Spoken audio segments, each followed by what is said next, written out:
ข่อยจังว่าสหายสาวนาเรื่องจุกเรื่องเสียมนี่ให้ห่วง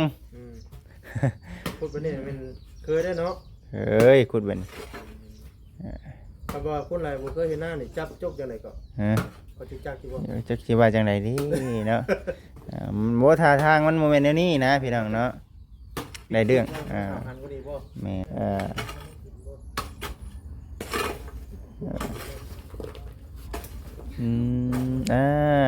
งามบาดนี้พี่น้องเอ้ยมันก็บ่บวมได้บ่เชื่อบ่แถวนี้นะคักแล้วกำบังดินมันนั่นก็บ่คืออยู่กับพ่อกับแม่แล้วบัดนี้อยู่นํกัน2คนแล้วบัดนี้เนาะทั้งน้อง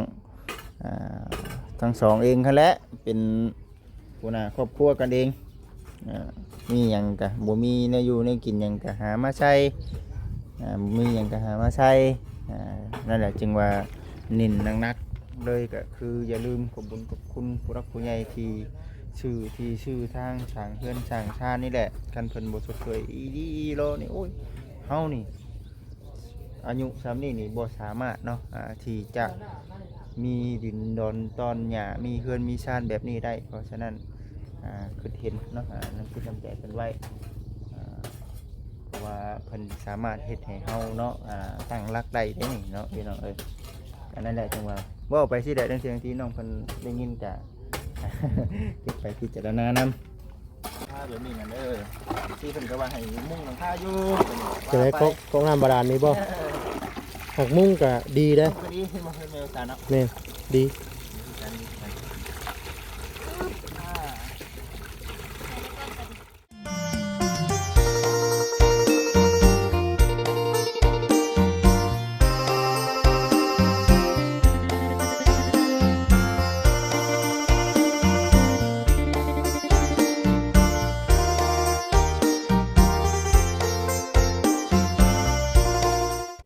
เจ้าอยู่หรอครับรถทั้งนั้นเนาะบ่อยแต่พี่น้องเอ้ยไวล่อแต่ว่ามันก็มีวิธีแก้อยู่นี่แหละพี่น้องเอ้ยบ่ค่อยแก้ดอกมันเป็นประเภททางไม้บ่ทางไม้ซั่นแหละไปสิเลยเนาะลงไปนี่ดูตรงเบิ่นอีเป็นเลยเนาะว่ามันสิเป็นดินดานตัวเจ้าน้ำออกมานี่เนาะมึงยังบ่ได้เปียกอีหลีเด้ในเรื่องอยู่โอ้น้องแต่ตัวแล้วฝนตกแห้งนี่ว่าจะฝนตกแห้งติแต่คนบ่ได้ตกมันไปอยู่ใส่เบิดนี่ที่น้ำคนน้ำว่างน้ำตุ่นมากเนาะน้ำตัวแกงโอ้อยู่เฮือนบ่จิตจนสิท่วมเฮือนแต่ก่อนเคยเห็นบ่แซ่นนั่นน่ะตัวนี้บ่เสาอันน่ะตัวนั้นน่ะแม่นบ่น้องตัวบ่ปีนี่ก็โอ้เสาตัวนั้นเลยเนาะแค่นี้มันหลายพันอยู่เด้อันนี้บ่แซ่นหลายพันอยู่ได้บ่อยู่บ่หมดแต่ก่อนเราอยู่บ่หมดตัวนี้ก็หลังจากที่เพิ่นมาเฮ็ดไปแล้วเฮาจังสิวางแผนตอนนี้วางแผนต่อไปนะสร้างเดียวกันบ่ที่เฮ็ดเสาไม้เกณฑ์ได้พี่น้องเอ้ยนี่ได้สร้างนี่เฮายังบ่มีสร้างตัวนี้ฮะหลังจากที่บ่จิตเอาสร้างมาก็สิลองโอ้เอาให้ขึ้นได้แม่นขึ้นบ่ได้อย่างว่าอันนี้เอาสร้างมาให้องค์น้ำนะเดี๋ยวบ่ได้สิเทถามอีกสำนี้ได้เฮ็ดสำนี้ก็พอดีงามได้เนาะแม่นประมาณนี้แหละกันนี่แหละประมาณเดียวกันเนี่ยหลังจากที่บ่จิตเอาสร้างมาแล้วขอสิถามราคานะบ่เฮ็ดประมาณนี้มันสิตีราคาเท่าใดนะคือชาติแรกพุ่นแหละบอกด้วยว่านี่ได้แม่เป็นเรื่องชาติแรกพุ่นแหละตัวอันน่ะสร้างอันนี้นะโอ้ก็มันก็บ่ได้ถึงนี่เนาะสร้างเอาไว้ได้ก็ได้ติแม่นสร้างเครื่องมาไว้มันก็บ่เป็นหยังดอกเพราะว่าเฮาเอาไว้เด้แล้วเฮาก็มาเข้ามานี่เลยเนาะเฮ็ดจังหวัดน้องน้ำน่ะแม่นเจหันเด้ยเจหัวเจเคอยู่ไสน่ะเฮ้ยหลักมันหั่นนะนี่พี่หลักพี่บ่หลักมันโอ้ขุดไว้เลยฉันเนาะโอ้แม่นอยู่ไกลจากบ่อนเฮาเจ้าน้ำอยู่เด้เรื่องของเรื่องไงแล้วว่าไงแล้วคือเรื่องพุ่นก็กะถ่ายมันขึ้นเฮือนแล้วก่อนนะจังตอนไปเนาะสิเฮ็ดนะเฮ็ดไปตอนเป็นตอนไปยิงตามผู้ใหญ่เนาะแม่โอ้ยังนั่นอยู่พี่น้องยังโดนเติมอยู่หรอกเนาะเป็นเดือนพอแล้วเดือนประมาณเดือนพุ่นแล้วเพิ่นแล้วเปิดถ่ายนั่นถ่ายนี่มันบ่ล่ะเนาะสร้างมันแน่เราหาสร้างอะไรอย่างไว้ใส่เวลาในนึงเปิดสิลงโตพี่น้องเอ้ยเดี๋ยวสิสั่งประเภทพวกแห่ทรายมาไว้ เพิ่มเติมอีก ก่อนอาจจะไล่เบิดเลยบ่หรือบ่ แล้วว่าได้อยู่คันว่าบ่มีการเปลี่ยนแปลงเพราะว่าคือว่าเฮาไล่แบบกะๆเอานะเพราะว่าเฮาบ่ได้ค่อยได้ซื้อประเภทพวกเครื่องไปนี่เฮิงเติบแล้วก็เลยแบบว่า ว้าวไล่ตามที่เฮาเคยเฮ็ด แม่นได้กะๆเอา เฮาก็ไล่เห็นอยู่นี่มันก็ประมาณนี้แหละของน้ำมันก็บ่มีหยังหลาย แม่น พอ เห็นแบบมีเสาอยู่ว่าบ่จิต มีซื้อสามมาอยู่ เป็น ใช่ แบบไล่เสา ได้เสานี่ก็ เอาแล้วบ่ มันก็ได้อยู่แต่ว่าก็ยันว่าอยากให้มันแน่นหนาขึ้นอีกว่าซั่นน่ะนะ ต้องเปิดลงตารางก่อนบัด แต่ห้องน้าเพื่อนบ่จิกก็บ่ได้มีเสาได้ บ่มีบ่ บ่มี ไล่เสาคือกัน ไล่เสาคือกัน ก่อเองชื่อ โอ้ สร้าง สร้าง จะได้อยู่ก็มองตัวฉัน หายากชื่อคืองูลอยนี่ มานี่นะ ร้อยนี่ บ่ยากบ่เห็นแล้วคุดๆบัดนี้บ่จิตบัดนี้ อ๋อได้คือกันได้อยู่ อันนี้ก็ได้ ก็ได้ สักกันคุดบ่ยากนะพูดแล้วจอกพูดอะไรกันฮอดได้น่ะดินน่ะ เออ บ่เห็นงานก็บ่ ซอยเพิ่นน้ำซอยเพิ่นน้ สร้างนิด ำเฝ้าอยู่ก็บอกช่างเพิ่นอยู่ก็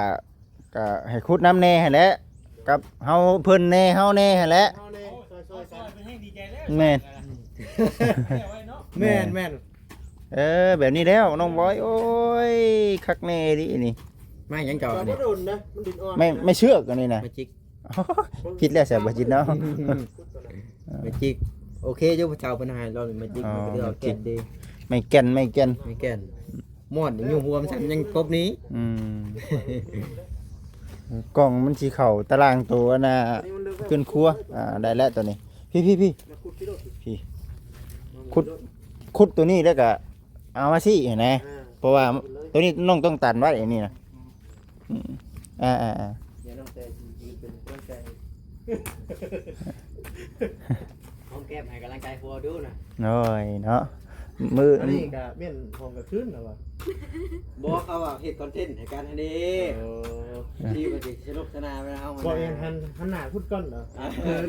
หันใจนี่ อืม หันด้วยมันก็เลย ย่านมาเอ็นเฮ็ดนู่นนะ อืม ผมเบิ่งเนาะ มันตอนว่าเอ็นตัดคลิปได้สัก ตัดคลิปก็ฮอดครับเลื่อนๆสิเด้ เอาเสียงก็พอติ เสียงได้พี่น้องเด้อที่ว่า เออ นี่ขันไว้นะ สั่นแหละ นี่ก็ได้ป้านมองใกล้ๆนี่ก็ได้ เด้เสียคำลงมาเด้ โอ้พุ่นบ่ แม่นเนาะเสียคาลงหันมีแต่น้องเพิ่นอยู่หันแล้ว เนาะ แม่น เมียจบหาแล้ว เป็นวัดมีรถใหญ่คือบ่ชิดอะไร อ๋อ จิต เป็นหนี่คือบ่จิตได้รถ คือว่าจิตบอก ในน้ำบ่ แม่นะ ทำแบบเป็นนี่นะมีรถใหญ่เด้อบ่ แม่เป็นหนี่คือรถใหญ่ฉันแหละน้องเอ้ยเนาะแบบนั้นแหละ คือแล้ว คือแล้ว มาแรงในนอนมาแรงนี่ไปนอนแม่ นี่ตะเวนโอ้กำลังเห็นตะเวนเมนว่าตะเวนนะ แม่นแล้ว แม่ เมน บ่ ว่าตะเวนนะ น้าอีถ่ายที่นั้นบ่งามมันมืดนะ อืมต้องหางามคือของบ่จิตนี่ใส่รถพอบ่จิตใช้จิตเตอร์ให้ ใช่บ่ เตื้อก็ว่าใส่รถนี่ครับ พีเตอร์ เอาความเป็นจริงเลยบ่ เตื้อก็บ่ได้ใส่ เอาความเป็นจริงเลยบ่ โอ้ได้เรื่องบาดนี้น้องเอ้ย เจ้ากับอันเดียวกันนะ แม่นใช่บ่ รุ่นเดียวกันนั่นว่าเลย สไตล์เดียวกัน กงเฮ้ย เห็นน้ำบ่ได้ใช่ตัวนั้นเนาะ โกงอันเดียวกันนี้จะว่าละก้องกันเนาะ ดีใจให้มันออกจากเรือนโอ้ยคัก มันเป็นสิ่งอะไรที่ว่าแต่ เสียหลัก ตกแตกบ่ บ่เสียหลัก ว่าเลยแบบจะหนีอะไรจ้ะ ถือว่าโอเคพี่น้องเนาะได้เรื่องอยู่ประเภทพวก เป็นตัวชื่อผม อันน่ะเดินเพื่อนน้องเพิ่นสวยงาม สำหรับที่นี่ผมไม่ยังลาย อันนี้จะเป็น เพิ่นนี่แหละ ดินของเพิ่นเนาะเพิ่นจะมีอันน่ะ ดินพญานาคตัวนี้ดินคนบ่ อืม มันชวนคนได้บ่แม่นบ่ดูคนละเจ้าบ่ เมื่อยบ่ ได้แล้วถือว่าโอเคน้องเอ้ย เอาบ่ยากแล้วครับโต๊ะอีกอ่ะอย่างก้อยไม้ ตัวนี้แหละไอ้อยากว่าตัวนี้แหละมันสูงต่อไปเพิ่นก็ยังสิได้ปรับอยู่ได้นี่ ต้องได้ปั๊บ พี่ได้มัน พอต้องได้เทนี่พื้นมันจังบ่อันเด้ ภูมิสระระหว่างความได้ สาลงโลดแถวนี้แหละโอ้สิแหละข่อยจังว่าสหายชาวนาเรื่องจุกเรื่องเสียมนี่ให้ห่วง พูดไปนี่มันเคยได้เนาะ เอ้ยขุดเบิ่น ถ้าว่าคนหลายบ่เคยเห็นหน้านี่จับจกจังได๋ก็ ฮะ เขาสิจักสิบ่ จักสิว่าจังไดดิเนาะ มันบ่ท่าทางมันโมเมนต์นี้นะพี่น้องเนาะได้เรื่องหันก็ดีบ่ แมนเป็นขุดปุ๊บแล้วก็ง่ายปั๊บเลยพี่นี่ถือว่าผ่านโคตรดี สาเป็นผู้แหละอุ้ย นั่นแหละ ก็นี่เด้อน่ะมันอยู่บวมน้ำ บวมน้ำแถวนี้บนเฮือนครัวเนาะแถวนี้จะเป็นบนเฮือนครัวใครประตูมานี่ก็ให้อันนั้นเขาอันนั้นห้องน้ำเลยว่าซั่นนะเอาก็จัง ขันเป็นช่องห้องนะเนาะ แม่ตัวนี้คันเป็น2ห้องตัวนี้ จะเป็นห้องนอนเนาะเป็นตัว ได้จังว่าโอเคได้เรื่องอยู่ แต่ว่าตัวล่างมันก็มันเป็นกระซ้ำกันมันเป็นกระปุกเนาะ เรื่องอันกกล้วยอันใดมันก็ว่าบ่เหมาะสมเกินไปเขาก็หามาอยู่แถวนี้แถวนี้ก็ได้ข้างนี้ก็ได้อยู่ใช้อันนี้บ่แถวนี้อ๋อ ปวดให้ผมพริกบ่ มีเห็ดปุงเห็ดปวกแถวนี้ติได้เรื่องอยู่ดอกสายก็เป็นอันนี้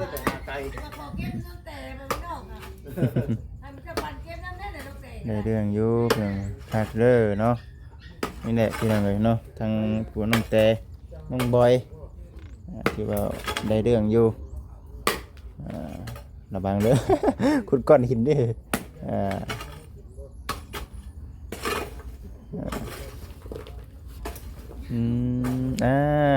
งามบาดนี้พี่น้องเอ้ยมันก็บ่บวมได้บ่เชื่อบ่แถวนี้นะคักแล้วกำบังดินมันนั่นเฮามาปรับมาแต่งก็บ่อยู่บนเช้ามันก็โอเคใครกลัวนู่นไปนู่นมาเด้อพี่น้องเอ้ยเนาะมันก็เป็นอีกแบบนึงอีกโอเคอยู่ได้อยู่ปล่อยไปเท่านั้นแหละในเรื่องเอ้ามันดึกข้างรถนะว่าอยู่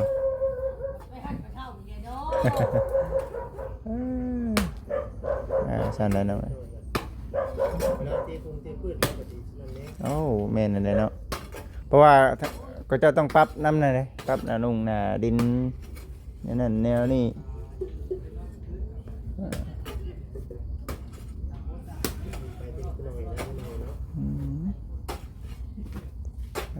สั่นแหละกล้วยตัวนั้นมันอ่อนเนาะมันเลย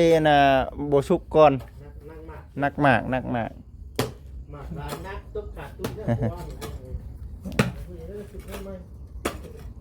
ถือว่ามีการปรับแต่งพี่น้องเอ้ยในเรื่องหน้าดินเนาะหน้าดินต่อไปในอนาคตมันสิเป็นจังใดก็เฮาก็รอดุนรอชมเบิ่งสิแหละคือพี่น้องเนาะก็บอกน้องเพิ่นมานํพี่น้องเนาะบอกน้องเพิ่นไปนำแน่บางสิ่งบางอย่างคันว่าเฮาบ่บอกเนาะน้องเพิ่นก็บ่กล้าเฮ็ดเนาะบ่แม่นว่าหยังดอกเนาะบางทีก็ได้เฮ็ดหยังก็ยันว่าผิดใจทั้งพ่อแม่พี่น้อง FC หรือว่าทั้งทีมงานแน่ว่าซั่นเพิ่นสิให้เฮ็ดอยู่บ่เนาะแบบนี้นะพี่น้องเอ้ยก็คือว่าเนี่ยเฮาก็บอกนำบอกน้องเพิ่นก็เฮ็ดอยู่พี่น้องเอ้ยเนาะทั้งน้องๆเพิ่นก็ได้ก็มีแต่เนาะเท่านั้นแหละดีใจพี่น้องเนาะที่ทั้งน้องเพิ่นเฮ็ดอยู่กับประเภทพวกเรื่องของบุญกับคุณกับพุ่นแหละก็ให้ฝึกไปซ้อมไว้เนาะเวลาขึ้นเฮือนขึ้นศาลเนาะก็สิได้ขอบคุญขอบคุณเนาะทางผู้รักผู้ใหญ่ตั้งแต่ท่านเด็กจนจบจนฮอดปัจจุบันนี้นะพี่น้องเอ้ยก็ถือว่าทางจิตก็ดีใจก็ฮู้อยู่เนาะว่ามีไข่น้ำแน่ก็เป็นกับตัวน้องเองแต่น้องเองก็ยังชี้ฮู้หลายกว่าบ่จิตจิตดอกว่ามีไข่ในช่วยเข้ามาเฉพาะใน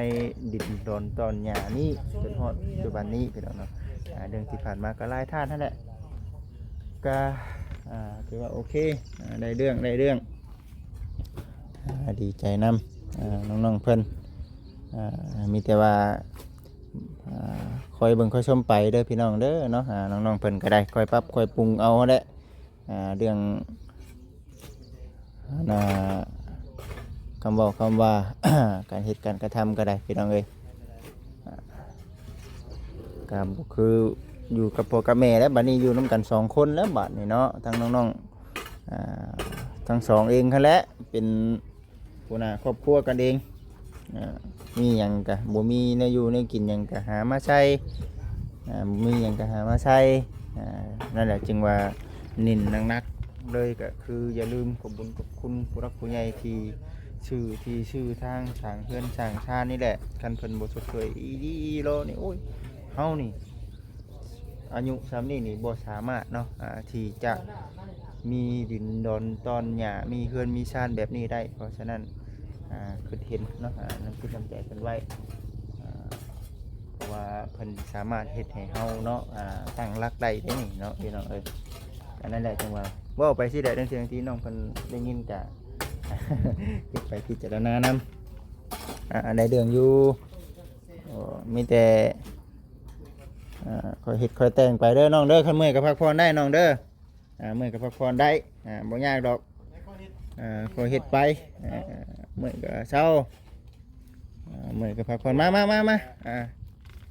บ่สดีนี่เนาะเบิ่งเสียงอีกก่อน เพราะว่าสิยุ่มอยู่มันบ่มีมือจับ ข่อยก็ว่าอยากตั้งมืออยู่ข่อยกินข่อย จันบ่มาแล้วเนาะ นั่งไว้พุ่นแหละพี่น้องเนาะเดี๋ยวจังว่ากันอีกเทื่อประเภทพวกมันคงหลังคาแบบนี้น่ะเด้อที่เพิ่นก็ว่าให้มุ้งหลังคาอยู่ จะได้ก็งามบาดาลนี่บ่หักมุ้งก็ดีเด้อ ก็ดีที่มาเพิ่นแมวกันเนาะ แม่ดี เ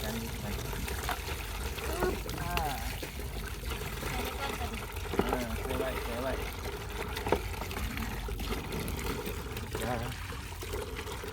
ไปพี่น้องเลยเนาะ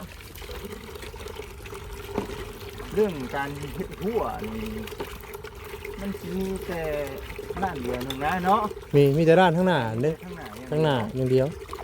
เพราะว่าข้างกลางข้างหลังนี่มีเบิดได้หัวนี่ แม่ ข้างหลังมีเบิดแล้ว บ่ยิงหยุ่มไปเลยแล้วบ่จิตน่ะปวดได้เพลินเด้อยู่บนน้ำบ่คักเนาะ นั่งอยู่บ่หนึ่งข้าวแล้ว นั่งไปด้วยกินข้าว ข้างน้อยสิหุงข้าวเนาะได้หยังกินแมลง เดี๋ยวผมมีแล้วเงินยาให้เพื่อนบ้านเนี่ยเข้าไปซื้อ ในใดก็ได้เนาะในใดก็ได้ก็เดี๋ยวว่าไปหาก้านกบก้านเขียดเมื่อคืนนี่เนี่ยมันจะสบายดีจ้ามัน อยากสบายดีบ่จิตบอกเอาบ่จิตก็สบายดีคือกันเอาสบายดีสบายดีขึ้นคือกัน สบายดีทั้งบ้านเชลี่พร้อมแล้วนะบ้านเชลี่ พักกันเฮ็ดไปสังนี่ อยู่เด้อบ่า ฮะ กำลังสิหุงข้าว โอ้ น้ำมันเราเป็นเรื่องน้ำมันเนาะ คนดุดีแล้ว พอได้กินนี่แล้วยาพอได้กินเล็กน้อยนี่แล้ว ดีแล้วพอได้กิน ส่วนยางยังไม่มีนี่กินบ่ได้นะน้อยอยู่เนาะ นี่เพิ่นปลูกปีกายจะชื่น เมียนบ่กวางเติบได้เนาะ พูดแล้วว่าจิตชุดบ่ได้นี่เบิ่ง นั่นน่ะเป็นชนยางใหญ่เพิ่น ก็เมื่อกี้ได้ตัวนั้นเนาะ ขีดแล้ว เพิ่นบ่ฮับคนงานบ่เนาะสิมากิน เพิ่นเอาลูกเคยเพิ่นกับลูกเพิ่นคุย อยู่เขตนี่น่ะบ่ทันเขาเจ้าดอกอยู่เขตนี่น่ะลูกหลานเขาเจ้าคำว่ามันสำใดสำหนึงนะได้บ้า บ้าน เนาะ จิต โอ้ แล้วก็บ้าเชลี่ โดย แล้วก็เสียว่าหนุ่มไม่ถุงนะ บ่มีอยู่เพิ่นมีอยู่มีอยู่เพราะว่าชาวนี้น่าก็พอเฮ็ดไว้อยู่หั่นนะเรื่องหน่อไม้ถุง อยากกินแกงหน่อไม้อยู่ ไม่คงกินบ่ได้ บ่ได้ บ่ได้ เจ็บท้อง บ่เป็นหยังเดี๋ยวอยู่เพิ่นก็มีอยู่มีอยู่ขอบใจหลายๆพูดแล้วเดี๋ยวมีแนวโอ้อยากได้เดี๋ยวสิให้มีตู้กับนั่นหาให้ก่อนว่าซั่นนะกับบ่มีก็พูดแล้วทักทายสบายดีกันคือเก่าเนาะไปเอาไว้บาด ยังชะอยู่เด้อ นี่แหละบ่อยู่ดีแล้ว มีแต่ล่างทางไว้ เพราะเพิ่นค้ำนี่ เขาก็กล้วยบ่ แล้วก่อนมีอันนั้นเด้มีอันนั้นก่อนจังว่ากัน สิฮักได้เนาะ กล้วยธานีดิ ก็คุยกับน้องในบ้านเชลี่เลย ให้น้องบอยตามที่ลงใจกิน ของดอกของดองเนาะ กินบ่ได้ ของดองกินบ่ได้ โอ้ได้เรื่อง ไหลไว้หมด แต่มันจะเป็นอ่างอยู่บางนี้เนาะตัวนี้เฮาก็พูดแล้วจังพิจารณาใหม่แต่ว่าลงมาหาเลื่อนเฮือนเฮาเต็มเลยตัวนี้เนาะแม่นบ่ ตัวมันพี่น้องแม่นผ่ากลางลงมาเลยอันนี้พี่น้องเอ้ย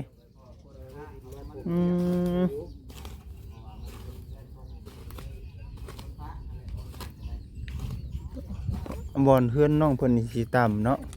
ไหลลงมาเลยเฮือนมีตู้แก้วก็ไหลลงมาพี่ โฮมมงโฮมเลยเด้อพี่น้องเด้อเนาะ เป็ดคือน้องเพื่อนน้องเป็นอยู่กลางทีนะ อยู่กลาง เป็ดคือหมูทะมาเลย เดี๋ยวจังว่ากัน มันจะบ่เป็นหยังดอกเนาะมันเป็นการเขา บัดเอามาเฮาก็จังบรบัดเอาพี่น้องเอาต่อไปเฮาจังมีการวางแผนเนี่ย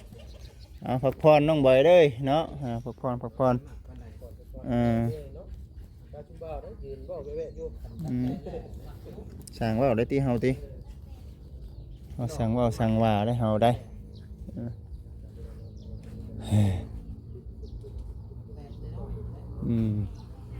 กลับก่อนนะน้องเด้อบัดนี้ กับก่อนสิมือปะก่อนมือปะเบาเบาแอนก่อน